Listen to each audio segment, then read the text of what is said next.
Hello students, नवांकुर विद्यापीठ की डिजी lessons में आप सभी का स्वागत है।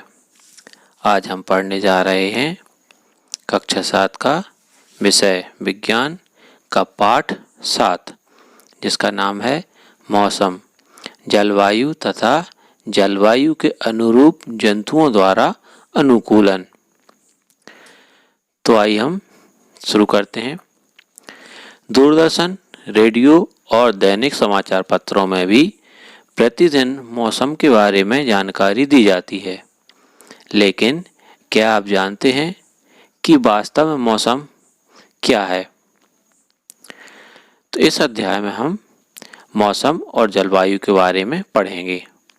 हम यह भी जानेंगे कि विभिन्न जीव किस प्रकार अपने आवास की जलवायु के लिए अनुकूलित होते हैं। तो देखते हैं सबसे पहले मौसम। चित्र में किसी दैनिक समाचार पत्र में प्रकाशित मौसम की जानकारी का एक नमूना दिया गया है। चित्र को ध्यान से देखें। हम देखते हैं कि दैनिक मौसम की रिपोर्ट में पिछले 24 घंटे के ताप, आर्द्रता और वर्षा, यदि वर्षा हुई हो तो, के बारे में जानकारी होती है। मौसम रिपोर्ट में अगले दिन के मौसम के बारे में पूर्वानुमान भी प्रकाशित किया जाता है। मौसम की रिपोर्ट भारत मौसम विज्ञान विभाग द्वारा तैयार की जाती है। यह विभाग प्रतिदिन विभिन्न स्थानों से वहां के ताप, पवन, वेग आदि पर आंकड़े एकत्रित करता है और मौसम के बारे में पूर्वानुमान लगाता है। वर्षा को वर्षा मापी नामक यंत्र से मापा जाता है। यह मूल रूप से एक मापक सिलेंडर होता है, जिसके ऊपर वर्षा जल को एकत्रित करने के लिए एक कीप लगी होती है। अधिकतम और न्यूनतम तापमान कुछ दिनों के लिए समान हो सकते हैं, परंतु सभी प्राचल जैसे कि तापमान, आर्द्रता, वर्षा किन्हीं 2 दिनों के लिए भी समान नहीं होते। सप्ताह भर में इनमें काफ़ी परिवर्तन हो सकते हैं। देखते हैं परिभाषा। किसी स्थान पर तापमान, आर्द्रता, वर्षा, वायु वेग आदि के संदर्भ में वायुमंडल की प्रतिदिन की परिस्थिति उस स्थान का मौसम कहलाती है। तापमान, आर्द्रता और अन्य कारक मौसम के घटक कहलाते हैं। किसी स्थान का मौसम दिन प्रतिदिन और सप्ताह दर सप्ताह परिवर्तित होता रहता है। मौसम एक अत्यंत जटिल परिघटना है। यह क्षण भर में भी परिवर्तित हो सकता है। कभी कभी यह हो सकता है कि सुबह के मौसम धूप निकली हो, लेकिन अचानक ही बादल आ जाएं और तेज वर्षा होने लगे, अथवा तेज वर्षा अचानक से बंद हो जाए और चटक धूप निकल आए। आपको अवश्य ही अनेक ऐसे अनुभव हुए होंगे। चित्र 7.2 में दिए गए ग्राफ को देखिए। इसमें 3 अगस्त 2006 से 9 अगस्त 2006 तक शिलांग, मेघालय में रिकॉर्ड किए गए अधिकतम तापमान को दिखाया गया है। तो चित्र को ध्यान से देखिए और तापमान को जानने का प्रयास कीजिए। जैसा किसी भी मौसम की रिपोर्ट से स्पष्ट होता है कि अधिकतम और न्यूनतम तापमान को प्रतिदिन रिकॉर्ड किया जाता है। क्या आप जानते हैं कि इस तापमान को कैसे रिकॉर्ड किया जाता है? इस कार्य के लिए विशेष तापमापी होते हैं, जिन्हें अधिकतम न्यूनतम तापमापी कहते हैं। क्या आप अनुमान लगा सकते हैं कि दिन भर में किस समय तापमान अधिकतम और किस समय न्यूनतम होता है? दिन का अधिकतम तापमान सामान्यतः अपराह्न में अर्थात दोपहर के बाद होता है, जबकि न्यूनतम तापमान सामान्यतः प्रातः यानी कि भोर में होता है। क्या अब आप समझ गए हैं कि गर्मियों में दोपहर के बाद हम गर्मी से इतने बेहाल क्यों हो जाते हैं, जबकि सुबह के समय अपेक्षाकृत मौसम सुहावना लगता है। क्या आपने कभी सूर्योदय और सूर्यास्त के समय के बारे में सोचा है? आप जानते हैं कि सर्दियों में सायंकाल अंधेरा जल्दी क्यों हो जाता है और आपको खेलने के लिए अधिक समय नहीं मिल पाता। क्या सर्दियों में भी अवधि गर्मियों की अपेक्षा कम होती है? अध्याय के अंत में दिए गए परियोजना कार्य को पूरा करके इसका स्वयं पता लगाने का प्रयास कीजिए। अब हम बात करते हैं जलवायु की। मौसम विज्ञानी प्रतिदिन मौसम संबंधी आंकड़ों को रिकॉर्ड करते हैं। पिछले अनेक दशकों के मौसम के रिकॉर्ड सुरक्षित रखे गए हैं। इससे हमें किसी स्थान के मौसम के पैटर्न यानी कि प्रतिरूप का निर्धारण करने में सहायता मिलती है। जलवायु की परिभाषा: किसी स्थान के मौसम की लंबी अवधि जैसे 25 वर्ष में एकत्रित आंकड़ों के आधार पर बना मौसम का पैटर्न उस स्थान की जलवायु कहलाती है। यदि हम पाते हैं कि किसी स्थान का तापमान अधिकांश समय उच्च रहता है तो हम कहते हैं कि उस स्थान की जलवायु गर्म है। यदि इसके अतिरिक्त उस स्थान पर अधिकांश दिनों में भारी वर्षा भी होती है तो हम कह सकते हैं कि उस स्थान की जलवायु गर्म और आर्द्र है। क्या आपको पता है मौसम में सभी परिवर्तन सूर्य के कारण होते हैं। सूर्य अत्यधिक उच्च ताप पर गर्म गैसों का विशाल गोला है। सूर्य की हमसे दूरी बहुत अधिक है, परंतु सूर्य द्वारा उत्सर्जित ऊर्जा इतनी अधिक है कि पृथ्वी से इतनी दूरी होने के बावजूद सूर्य हमारे लिए समस्त ऊष्मा और प्रकाश का स्रोत है। अतः सूर्य ऊर्जा का प्राथमिक स्रोत है जो मौसम में परिवर्तन लाता है। पृथ्वी के थल क्षेत्र, समुद्रों और वायुमंडल द्वारा अवशोषित और परावर्तित की जाने वाली ऊर्जा भी किसी स्थान पर मौसम को निर्धारित करने में महत्वपूर्ण होती है। यदि आप समुद्र के समीप रहते हैं तो आपने यह अनुभव किया होगा कि आपके स्थान का मौसम रेगिस्तान अथवा पहाड़ी क्षेत्र के आसपास के मौसम से काफी भिन्न है। सारणी 7.2 और 7.3 में हमने भारत के 2 शहरों की जलवायु परिस्थितियों का विवरण दिया है। प्रत्येक माह के लिए औसत तापमान की गणना 2 चरणों में की जाती है। हम पहले माह के प्रत्येक दिन के लिए रिकॉर्ड किए गए तापमान का औसत निकालते हैं। उसके बाद हम पिछले कई वर्षों में उसी माह के लिए अनेक वर्षों के औसत तापमानों की गणना करते हैं। इससे हमें औसत यानी मध्यमान तापमान मिल जाता है। 2 स्थान हैं जम्मू और कश्मीर में श्रीनगर और केरल में तिरुवनंतपुरम। सारणी 7.2 और 7.3 देखने पर हम आसानी से जम्मू कश्मीर और केरल के औसत तापमान में अंतर को देख सकते हैं। हम देख सकते हैं कि केरल जम्मू कश्मीर की तुलना में बहुत गर्म एवं आर्द्र है, जिससे वर्ष के कुछ भाग में मध्यम गर्म और मध्यम आर्द्र जलवायु होती है।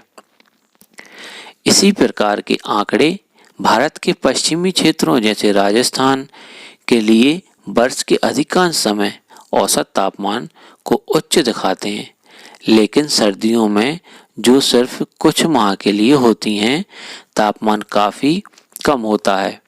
इस क्षेत्र में बहुत कम वर्षा होती है। ये किसी मरुस्थलीय जलवायु के लक्षण हैं। यहाँ जलवायु गर्म और शुष्क होती है।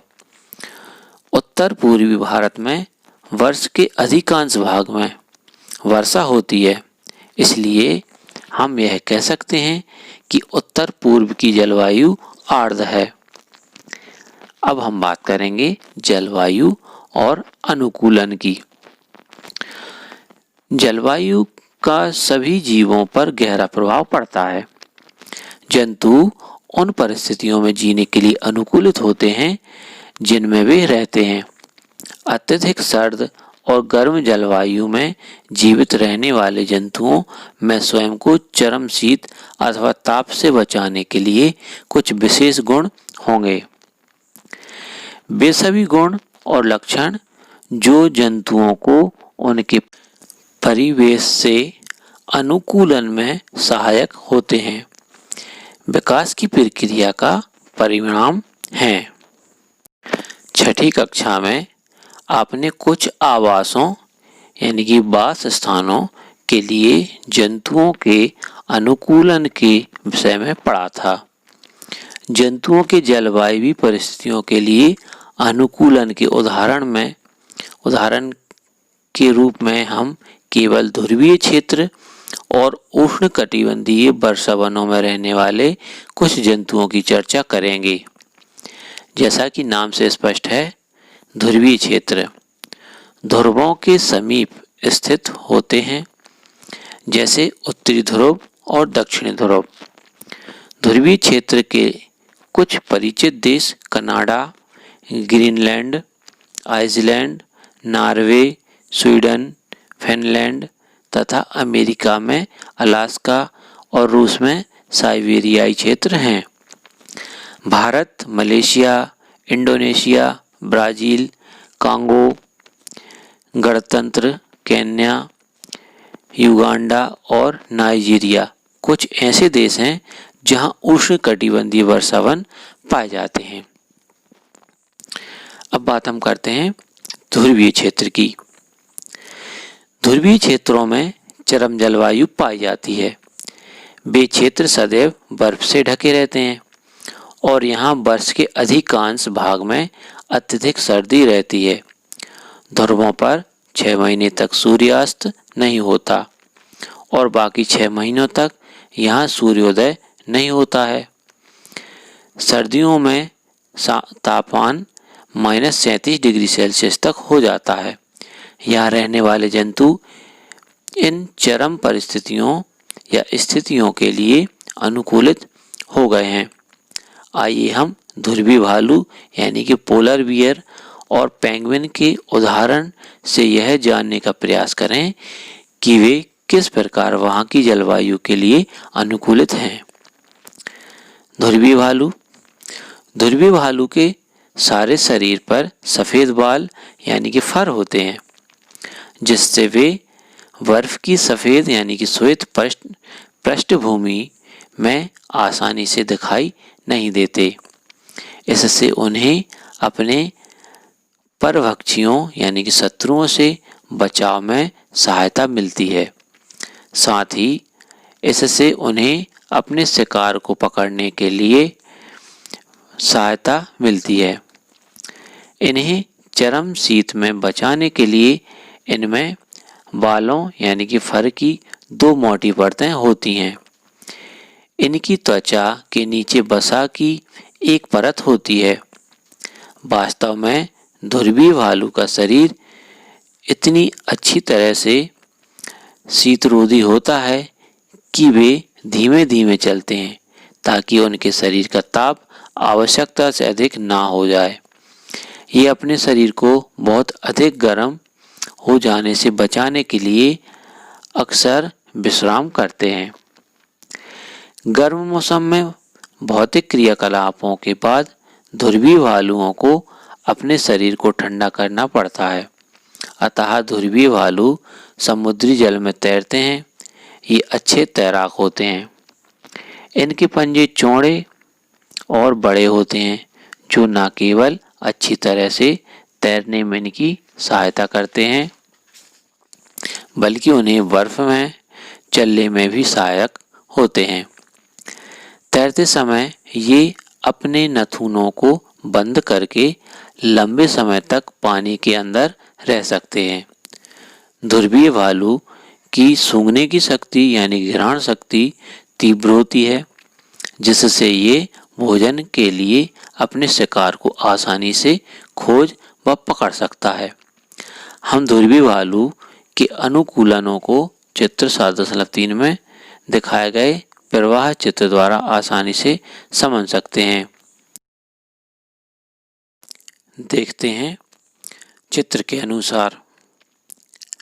सबसे पहले हम बात करें, इनकी त्वचा के नीचे वसा की एक परत होती है। इनका शरीर शीतरोधी होता है और उसे गर्म रखता है। इनके शरीर पर बालों की 2 मोटी परतें होती हैं। यह सर्द मौसम में इन्हें गर्म रखती हैं। सफ़ेद बालों के कारण सफ़ेद बर्फ की पृष्ठभूमि में यह आसानी से दिखाई नहीं देता। इससे परभक्षी और शिकार इसे आसानी से देख नहीं पाते। इनके सूंघने की शक्ति यानी घ्राण शक्ति तीव्र होती है। यह भालू को अपने शिकार को ढूंढने और पकड़ने में सहायक होते हैं। इनके नखर यानी कि नाखून मुड़े हुए, लंबे और पैने होते हैं।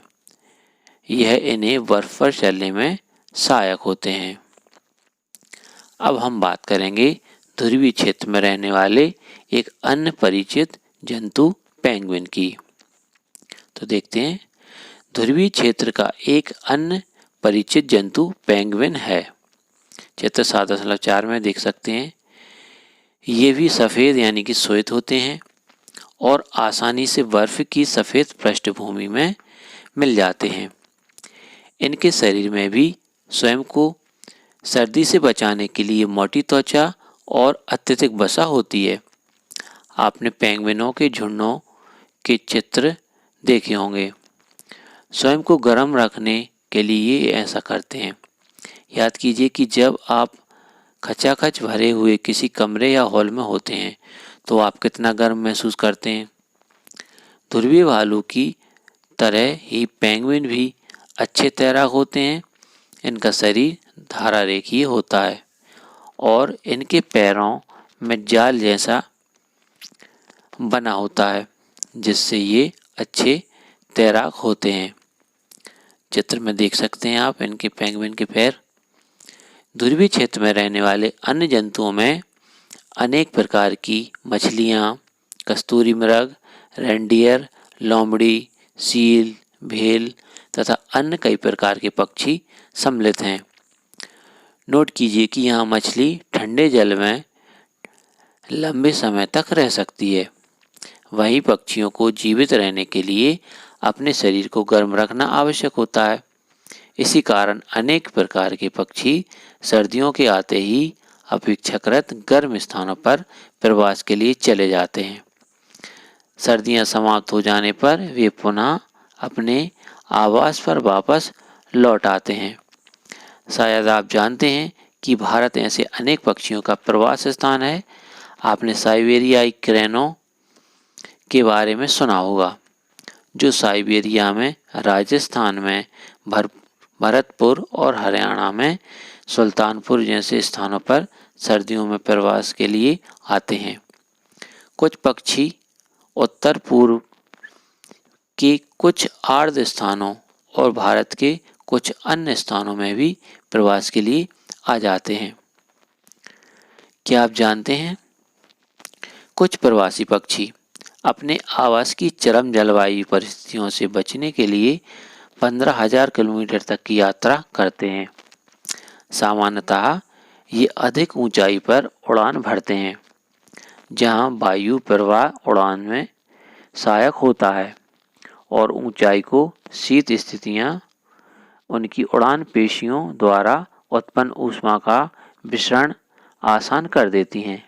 लेकिन आश्चर्य की बात है कि प्रवासी पक्षी वर्ष दर वर्ष एक ही समय पर कैसे आते रहते हैं। यह एक रहस्य है। ऐसा लगता है कि इन पक्षियों में दिशा का सहज बोध होता है और ये जानते हैं कि किस दिशा में उड़ना है। मार्गदर्शन के लिए संभवतः कुछ भू चिन्हों लैंडमार्क का उपयोग करते हैं। संभवतः अनेक पक्षियों को दिन में सूर्य और रात्रि में तारों से मार्गदर्शन मिलता है।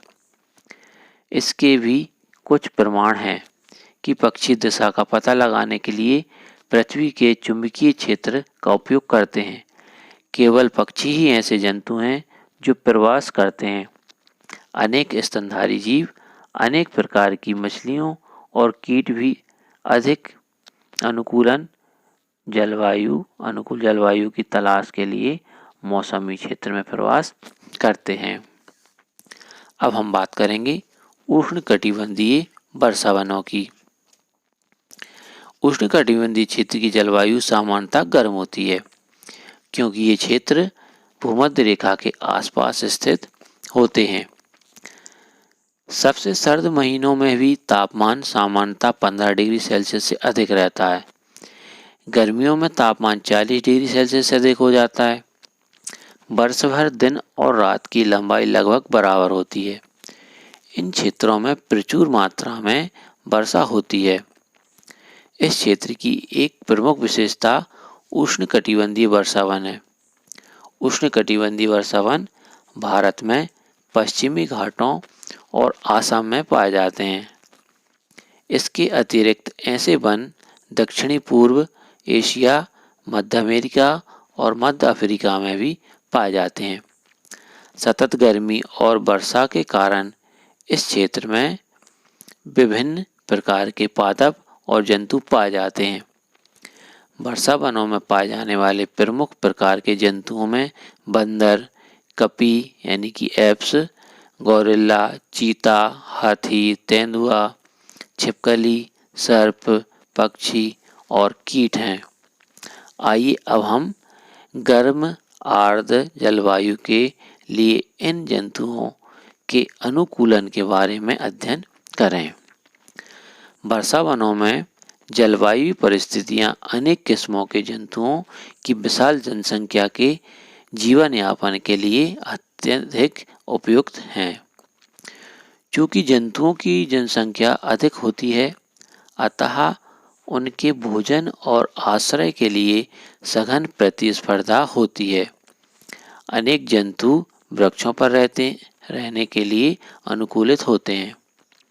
लाल नेत्र वाले मेंढक के पैर के तलवे चिपचिपे होते हैं, जो उन्हें उन वृक्षों पर चढ़ने में सहायता करते हैं जिन पर वे रहते हैं। चित्र 7 में आप लाल नेत्र वाले मेंढक को देख सकते हैं। वृक्षों पर रहने में सहायता के लिए बंदरों की लंबी पूंछ होती है, जो शाखाओं को पकड़ने में सहायक होती है। इनके हाथ पैर ऐसे होते हैं जिनसे ये आसानी से शाखाओं को थामे रहते हैं। क्योंकि इन वनों में आवास करने वाले जंतुओं भोजन के लिए परस्पर स्पर्धा होती है। कुछ जंतु ऐसे भोजन को प्राप्त करने के लिए अनुकूलित होते हैं जहां अन्य जंतु आसानी से नहीं पहुंच सकते। उदाहरण के लिए टूकन नामक पक्षी की लंबी बड़ी चोंच होती है, जिसकी सहायता से वह ऐसी शाखाओं में लगे फलों तक पहुंच सकता है जो बहुत कमजोर होती हैं और उनका भार नहीं सह सकती। उष्णकटिबंधीय वनों में पाए जाने वाले अनेक जंतुओं में सुनने की संवेदनशील शक्ति, तीव्र दृष्टि, मोटी त्वचा और ऐसे वर्ण यानी कि रंग की त्वचा होती है जो उन्हें आसपास के क्षेत्र के साथ मिलकर छद्म आवरण करने में सहायक होती है और उनकी परभक्षियों से रक्षा करती है। उदाहरण के लिए बिलाव परिवार के जंतुओं शेर और चीता में मोटी खाल होती है तथा उनके सुनने की शक्ति संवेदनशील होती है। लॉइन टेल्ड लंगूर, जिसे दाढ़ी वाला ऐप भी कहते हैं, पश्चिमी घाट के वर्षा वनों में पाया जाता है। इसकी सबसे प्रमुख विशेषता उसकी चांदी जैसी सफ़ेद यानी कि श्वेत आयाल है, जो सिर के चारों ओर गालों और चिबुक यानी कि ठोड़ी तक रहती है। यह वृक्षों पर आसानी से चढ़ जाता है और अपने जीवन का अधिकांश समय वृक्षों पर ही व्यतीत करता है। यह मुख्यतः फल खाता है, बीज, कोमल पत्तियां, तने, पुष्प और कलियां भी खाता है। लॉयन टेल्ड लंगूर वृक्षों की छाल में वास करने वाले कीटों की तलाश में रहता है। चूंकि ये लंगूर वृक्ष पर पर्याप्त भोजन जुटा पाने में समर्थ होते हैं, अतः वे भूमि पर यदा कदा ही आते हैं। अब बात करते हैं भारतीय हाथी की। भारतीय ये उष्णकटिबंधीय वर्षावन का एक अन्य परिचित जंतु हाथी है। हाथी अनेक प्रकार से वर्षावनों की परिस्थितियों के लिए अनुकूलित हो गए हैं। इसकी सूंड को ध्यान से देखिए, जिसका उपयोग यह नाक के रूप में करता है। लंबी सूंड से इसकी सूंघने की शक्ति बहुत अच्छी हो जाती है। हाथी द्वारा सूंड का उपयोग भोजन को उठाने के लिए भी किया जाता है। यद्यपि इसके बाह्य दंत, जिन्हें रद कहते हैं, वास्तव में रूपांतरित दंत होते हैं। इन दांतों से हाथी अपने पसंद के वृक्षों की छाल को आसानी से छील सकते हैं। अतः भोजन के लिए स्पर्धा के बावजूद हाथी अनेक आसानी से अपना भोजन जुटाने में समर्थ होता है। हाथी के लंबे बड़े कान बहुत हल्की ध्वनि को भी सुनने में सहायक होते हैं। वर्षावन की गर्म और आर्द्र जलवायु में हाथी को ठंडा रखने के में भी उनके कान सहायक होते हैं। तो अध्याय यहाँ समाप्त हुआ। अब हम प्रश्नोत्तर को अगले अध्याय में यानी कि पार्ट 2 में देखेंगे। धन्यवाद।